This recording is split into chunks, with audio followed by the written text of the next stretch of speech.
All right, y'all. It's your boy back again with another video. Pelicans dropped this game 129 134. I'm not going to get too deep into the stats. Uh, I'm not going to say post the stats. He got 15 points, 6 of 11 shooting, 50% from three. Y'all can do the math, figure out the rest. I'm not going to go into all the stats of the game, okay? That's irrelevant to me right now. Pelicans, this game was kind of weird. I mean, it was weird, but it made sense. It was a game of runs. Pelicans got out to a lead early. At one point, it was like 8-21. And then before you know it, it was like 17-23. Pelicans, I believe, ended the first half because they went on like a drought for like 3 or 4 minutes. Because they had like 20 something points within like 7 or 6 minutes left in the first quarter, right? But they somehow ended the quarter with only 29 points. It's just like, what the fuck? 29-26. And they kind of held off Brooklyn for the most part and went into halftime with like a 59-57 lead. Pelicans started getting killed in the third quarter. Turnovers and other things started popping up. The ugly head, poor defensive rotation. They get out to a run and they get a 10-point lead. At one point, it ballooned as high as 13. And then Wonder Boy happened. By Wonder Boy, I mean Zio motherfucking 2.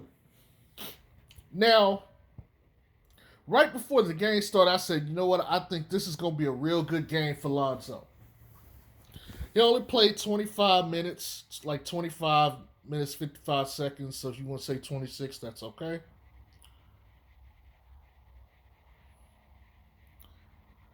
When the Pelicans were down,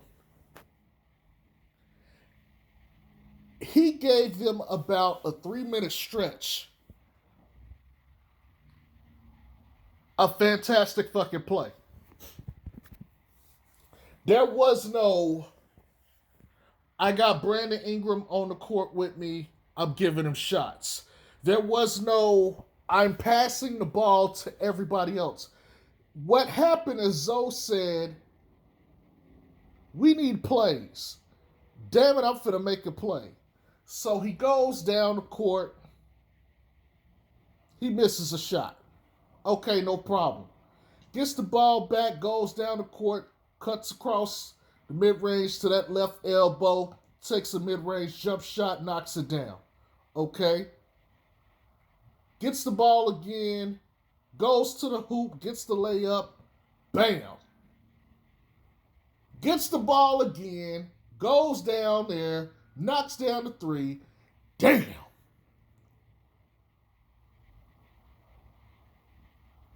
I mean, just went out there and said, fuck it, I'm taking everything that come here and we're going to get back in this game. And without Lonzo, they do not get back in this game.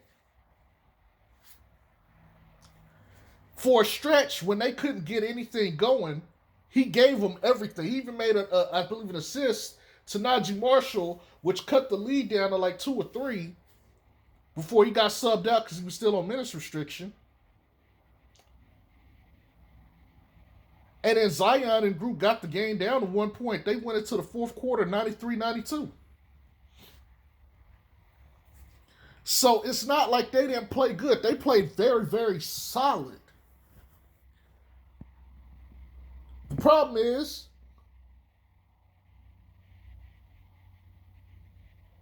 they called Cleveland and asked to speak to a Baker because they needed some turnovers.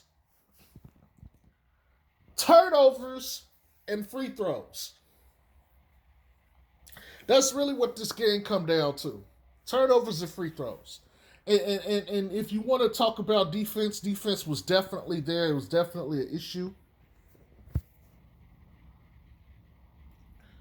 but turnovers and free throws.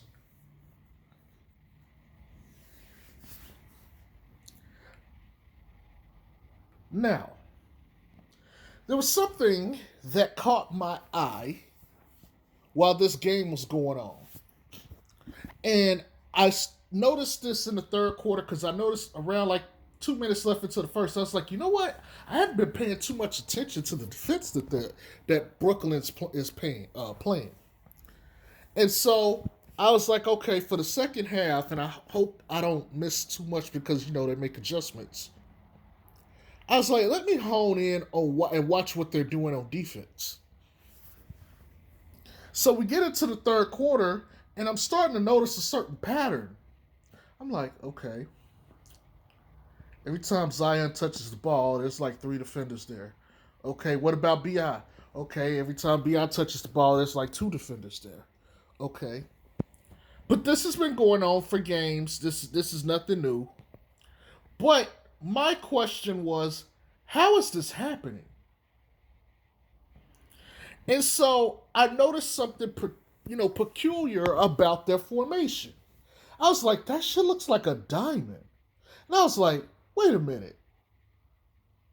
A diamond? So I have to go hit Google up real quick because I don't know everything. And I went and found out that formation is called a diamond in one. A diamond in one. If you've watched the playoffs or if you've played basketball at any level, you may have heard of boxing one. I'm not going to get into the details about it, but it was used to try to hinder Steph Curry in the finals 2 years ago when he played Kawhi Leonard and the Toronto Raptors. And some teams have still used that today to try to mitigate the damage that Steph Curry does. But I'm not going to get into that. So when I looked up the diamond in one of the things that was stated is it's meant to put or focus all your attention on one player and force someone else to beat you. Wait a minute. You may be like, what?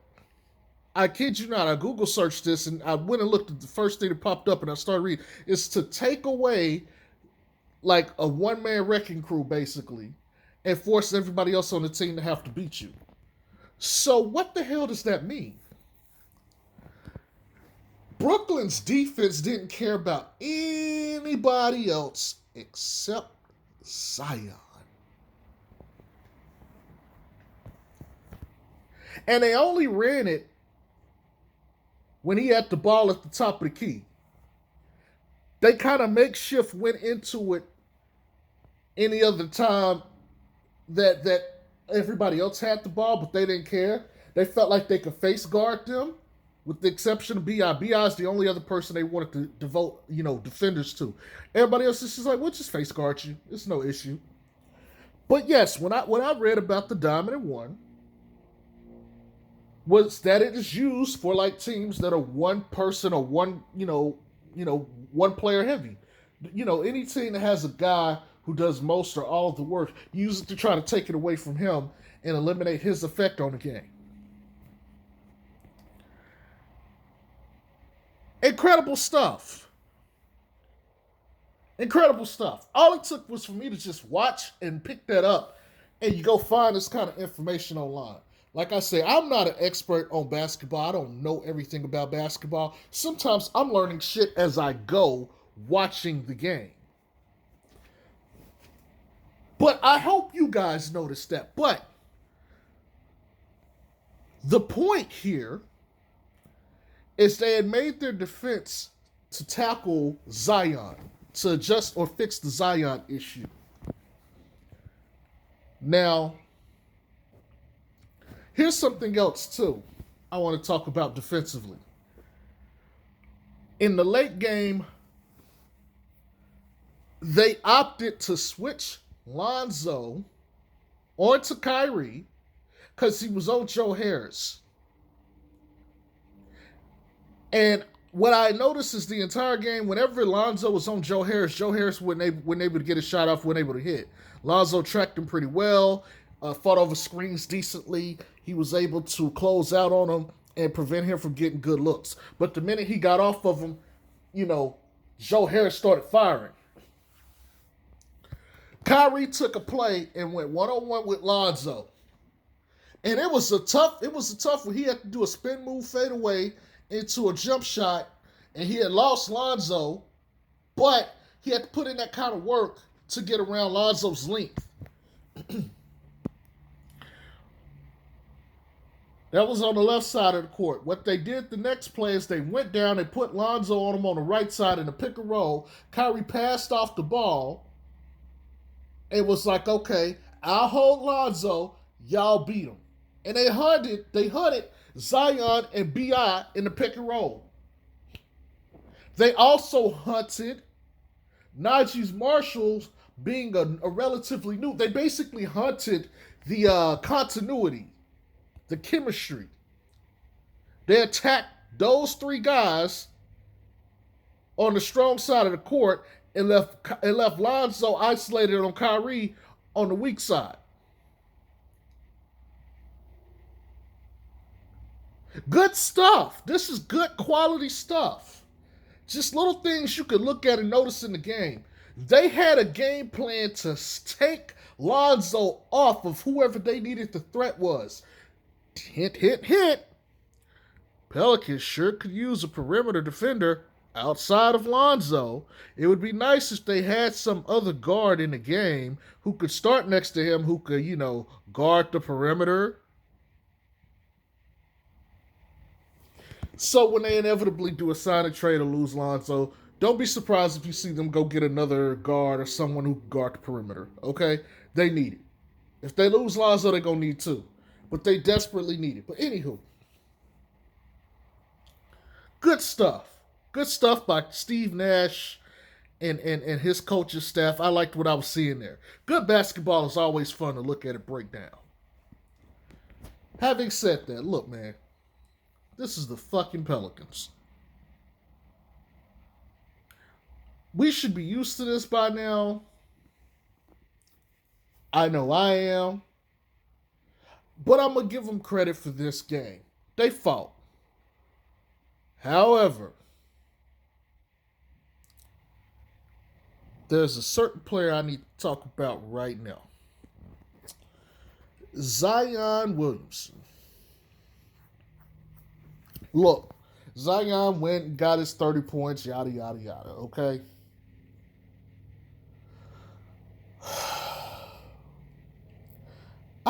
You know what?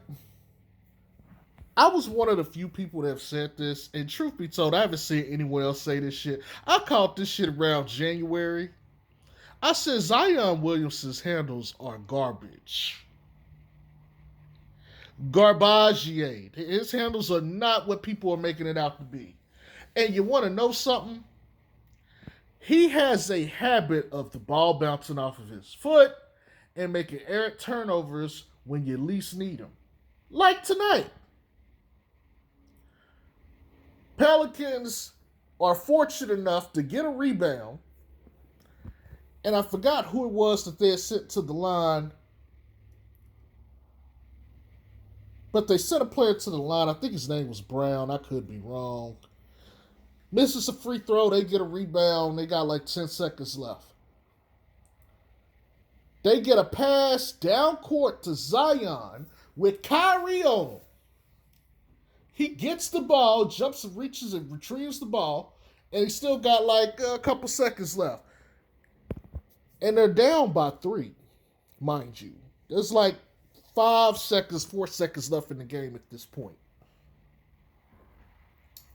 He gets the ball and he tries to dribble toward the left side of the perimeter. Kyrie takes a swipe. Zion loses his handle. Ball goes out of bounds. Now, originally it was ruled Pelicans ball, but they went and reviewed it. Come to find out, as usual, right on time, Zion's handles suck. And people want to say, well, Lonzo don't have good handles. Lonzo don't really lose the ball from poor handles. He has handles. His thing is he don't break his opponents down like a Kyrie would or like his brother does. If there's anything handle wise that that separates him from LaMelo, LaMelo is a much better I will break you down and get to my spot player when it comes to the handles. Lonzo's handles are NBA ready. They're standard. They don't have too much flash to it. It is going to be, hey, I can control the ball. I'm not going to make too many turnovers with it, and I can do what I need to do. Okay, I don't need to have too much extra to make anything extra to do anything flashy. My standards are my handles are Greg Popovich approved. Very boring, very unenticing, yada yada yada. But to Zion Williamson, man.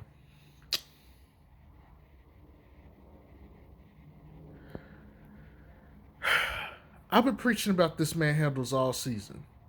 I don't know why. He lost the ball several times this game on some like faulty dribbles.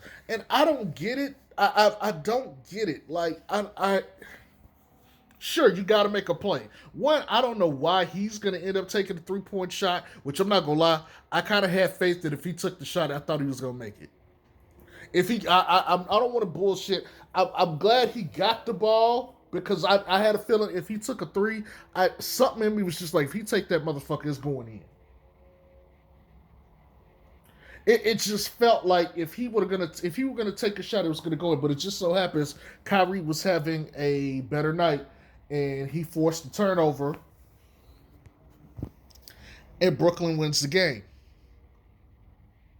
But my God, man, Zion, you gave the ball away a couple times just because you couldn't handle it. That's got to, like, if you're going to be point Zion, your handles have to be better. Got to be better. And another thing, and this is a little bit to BI issue too.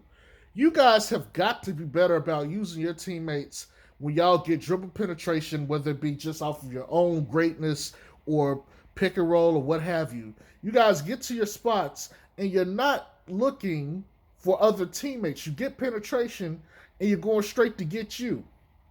I saw several plays where Alonzo and Najee Marshall were sitting in the corners waiting for passes that you guys could have got to them and got a good look for three.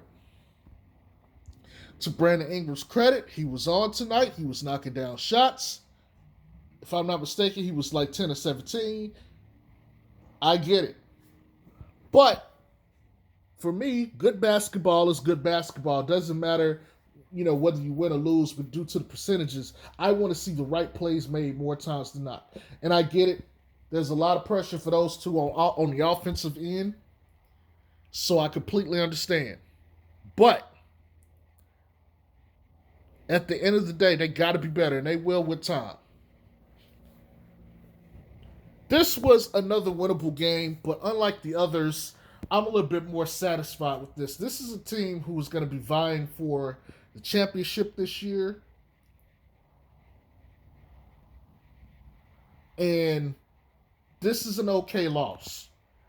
If you're going to losing to a team by a few points in the late stages of the game, that's fine to me. I don't have an issue with that. It's better to get drugged by like 20 plus points like they did the first time.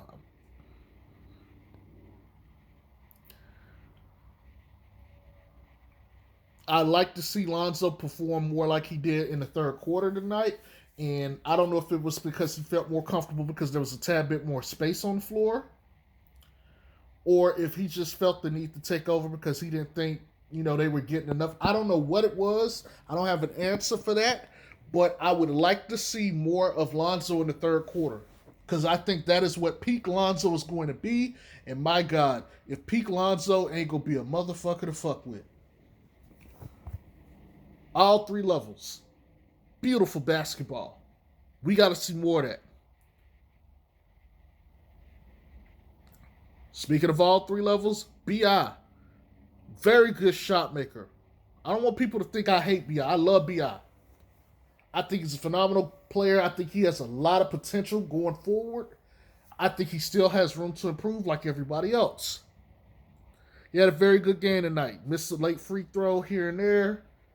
Um, but other than that, man, he played his ass off. I got to tip my hat off to him. And Zion, even though he got the turnovers and stuff like that, hey man, he played his butt off. I didn't credit those guys and Najee Marshall for coming off the bench. Him. Oh, let me say this: Kira Lewis, he had a very clutch three.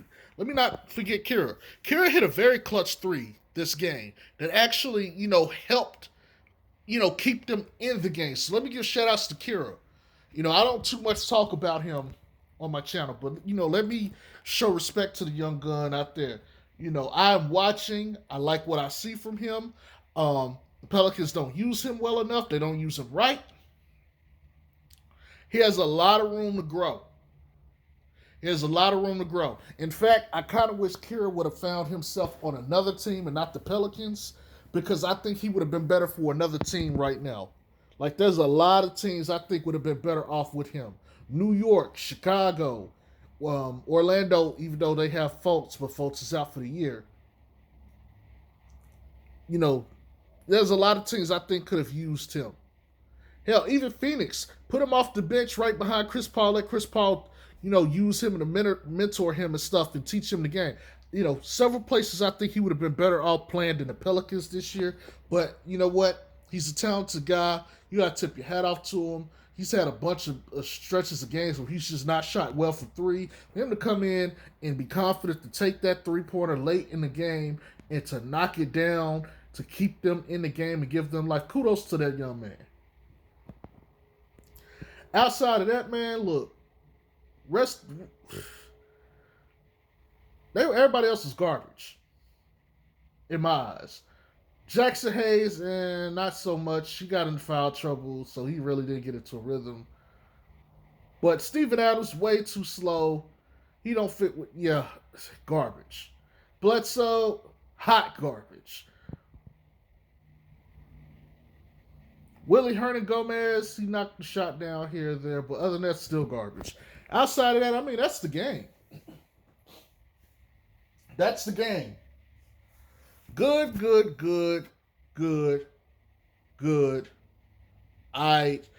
Bad, terrible, bad.